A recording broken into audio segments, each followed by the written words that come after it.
Cuando estuve estudiando en el seminario hace muchos años, un día encontré un libro de las cartas de John Newton, el pastor del siglo XVIII, el autor del himno Sublime Gracia. Y el título de una de las cartas me interesó. Era El pecado que mora en el creyente.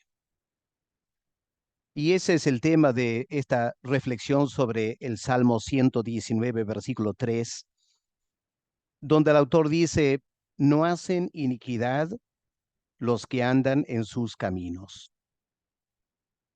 La verdad es que, a pesar de esta afirmación del salmista, tenemos que reconocer que el pecado todavía mora en el creyente.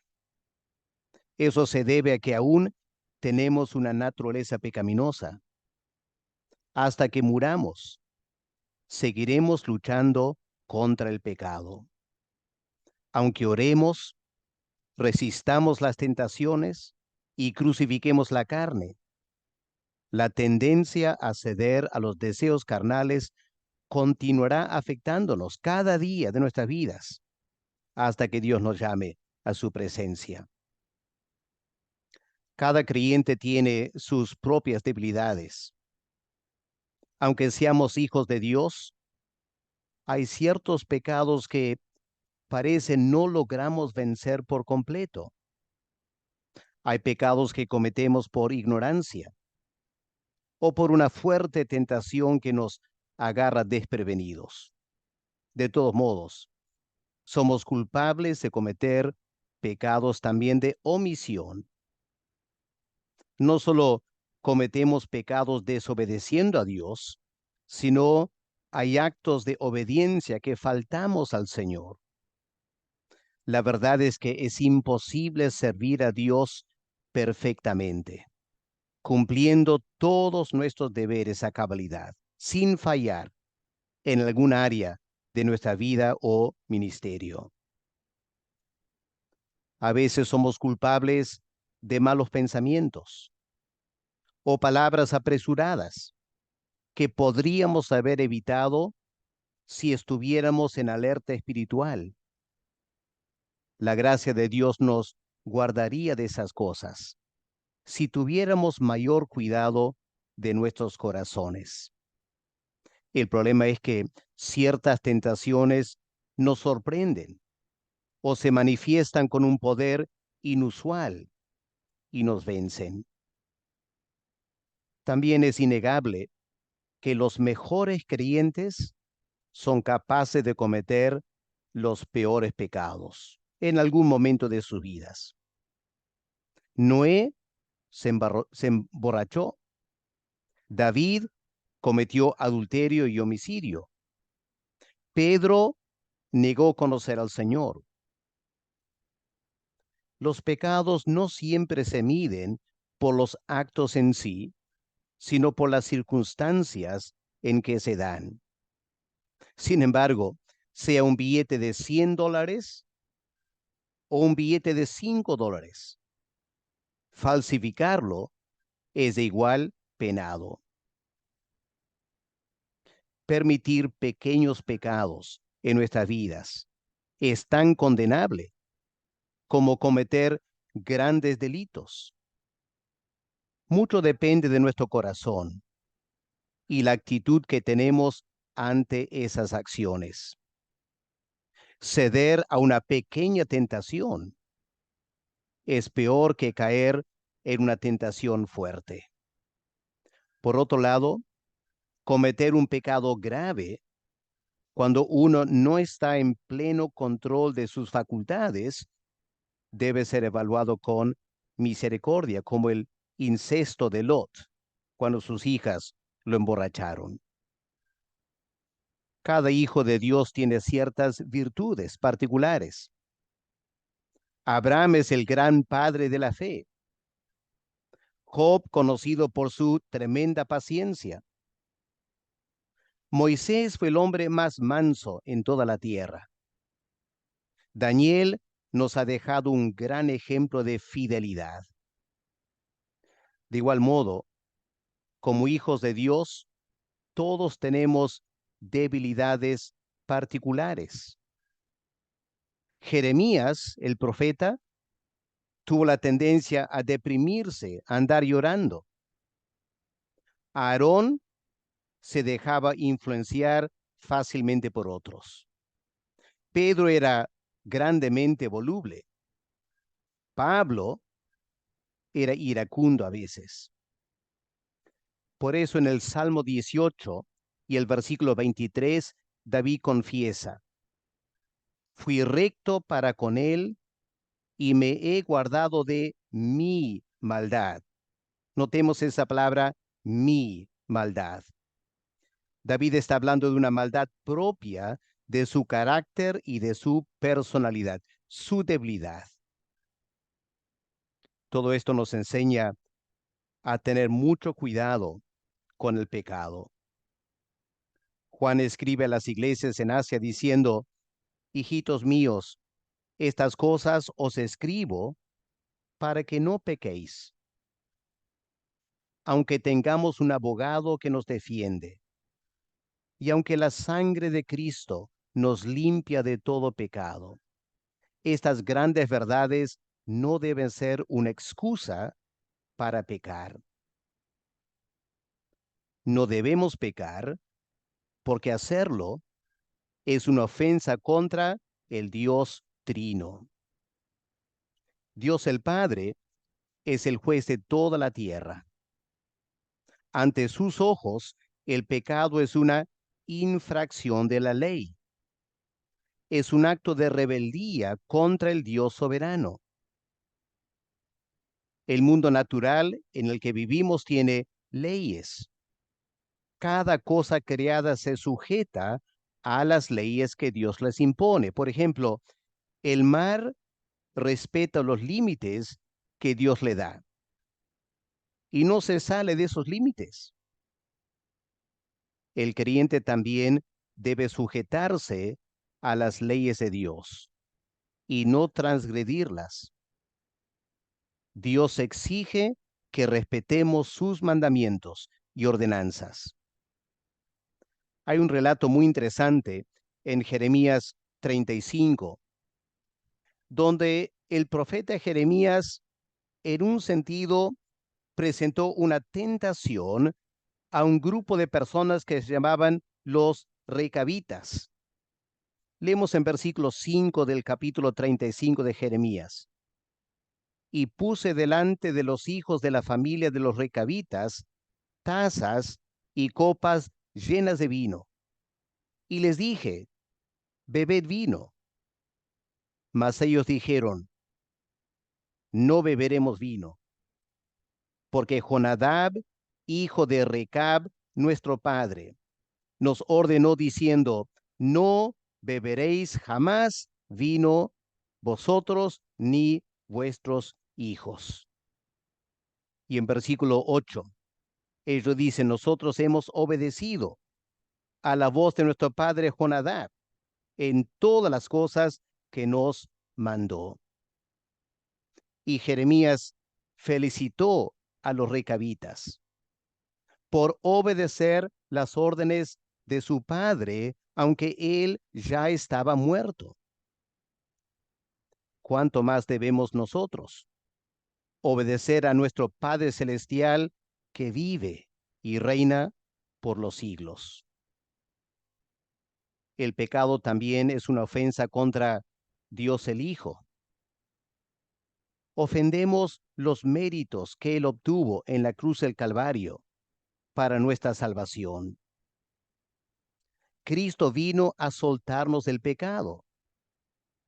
¿Nos enredaremos otra vez en las cuerdas del pecado? Él murió para salvarnos de la muerte eterna. ¿Que vamos a pecar exponiéndonos otra vez al peligro de la muerte espiritual?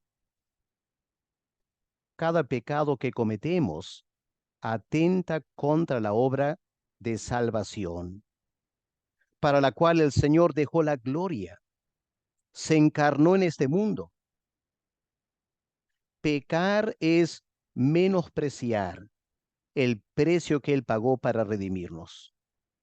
Además, el pecado atenta contra el ejemplo que el Señor nos dejó en su vida terrenal. Como dice el apóstol Juan en 1 de Juan 3, versículo 3, el creyente debe purificarse como Cristo es puro. Y en el versículo 7 añade, el creyente debe ser justo como el Señor es justo. ¿Cómo podemos proclamar a Cristo ante el mundo si no vivimos como Él vivió? Esa contradicción afecta mucho el valor de nuestro testimonio como creyentes. En tercer lugar, el pecado es una ofensa contra el Espíritu Santo. Él nos ha renovado espiritualmente. ¿Cómo podemos contaminarnos otra vez con el pecado? Él nos dio una nueva naturaleza, nos hizo renacer espiritualmente. Por eso no debemos vivir cediendo una y otra vez a la vieja naturaleza y a los deseos de la carne, como si nunca hubiésemos experimentado el nuevo nacimiento. El Espíritu Santo mora en nosotros, anhela celosamente nuestra santidad. ¿Cómo podemos ofender a ese hermoso huésped celestial que mora en nosotros? ¿Cómo podemos resistir su obra de gracia que Él hace en nosotros? Más bien, debemos como creyentes aprovechar la presencia de Dios el Espíritu en nuestras vidas para crucificar la carne y sus pasiones, como escribe Pablo en Romanos 8, versículo 13. Debemos dejarnos guiar por Él para no vivir más en la carne. Otra razón por la que no debemos pecar es la misma naturaleza del pecado. Empieza como algo pequeño, pero tiende a dominar nuestras vidas. Si le damos un poco de espacio, pronto querrá gobernar todas nuestras acciones. El pecado nunca se contenta con tener una sola área de nuestras vidas. Quiere controlarnos completamente. Por eso es importante como creyentes evitar el pecado. Es importante confesarlo y abandonarlo de inmediato antes que nos haga más daño. Porque el pecado es como el cáncer.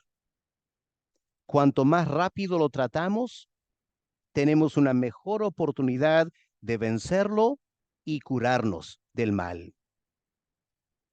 Por eso, ceder a la misma tentación una y otra vez es altamente peligroso para nosotros. Además, la culpa afecta nuestra conciencia, por lo menos hasta que lo hayamos confesado y arrepentido. Por eso debemos mortificar el pecado, no dejar que siga viviendo en nosotros. Un problema con Sansón fue que él volvía una y otra vez al mismo pecado. ¿Por qué? Porque no erradicó esa tendencia a la sensualidad. Por eso debemos prestar atención a la última parte de este tercer versículo del Salmo 119. El creyente es una persona que no solo no comete pecado, sino que anda en los caminos del Señor. La ley de Dios no solo prohíbe ciertas cosas, sino que nos manda a hacer cosas positivas.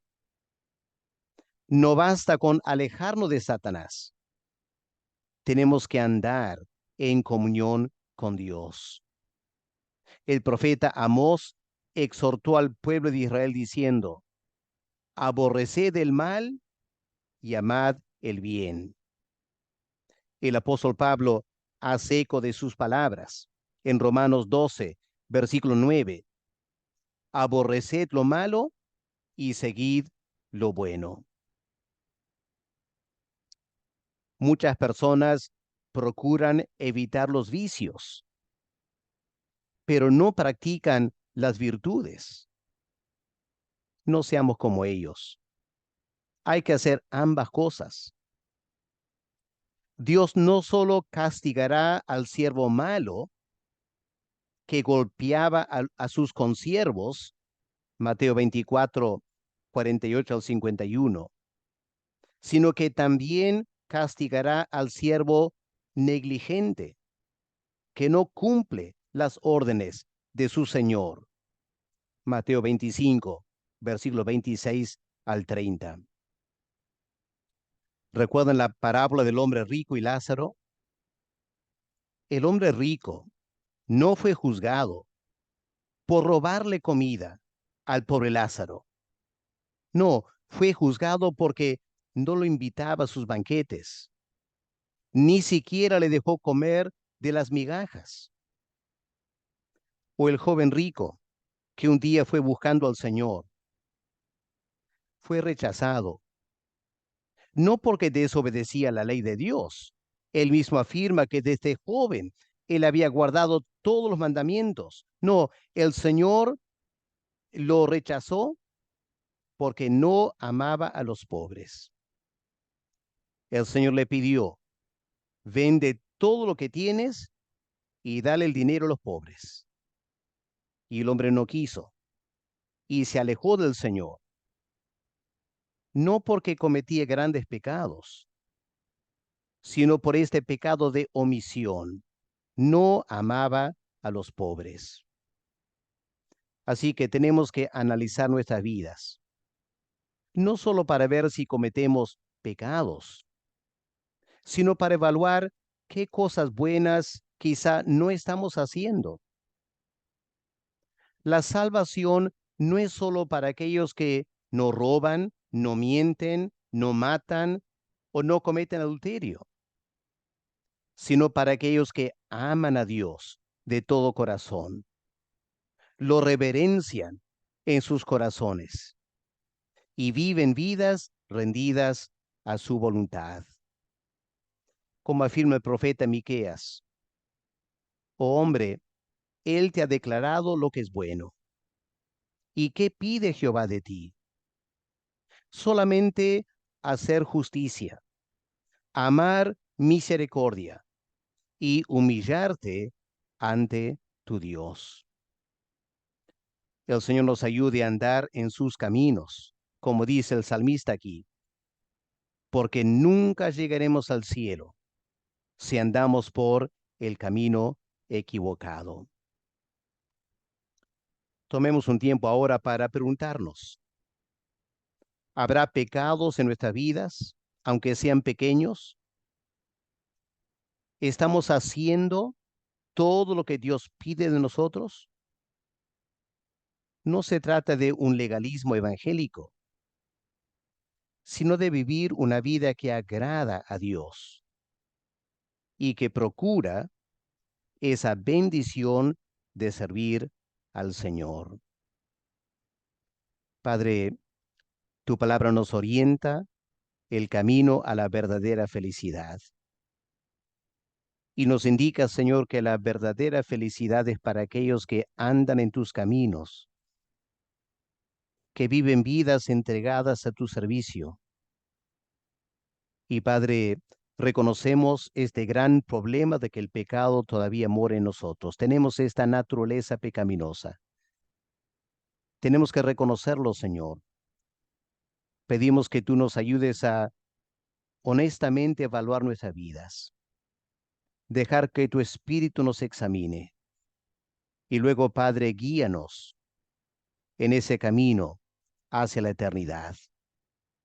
Padre, pedimos que esta reflexión pueda ser de bendición espiritual para nosotros.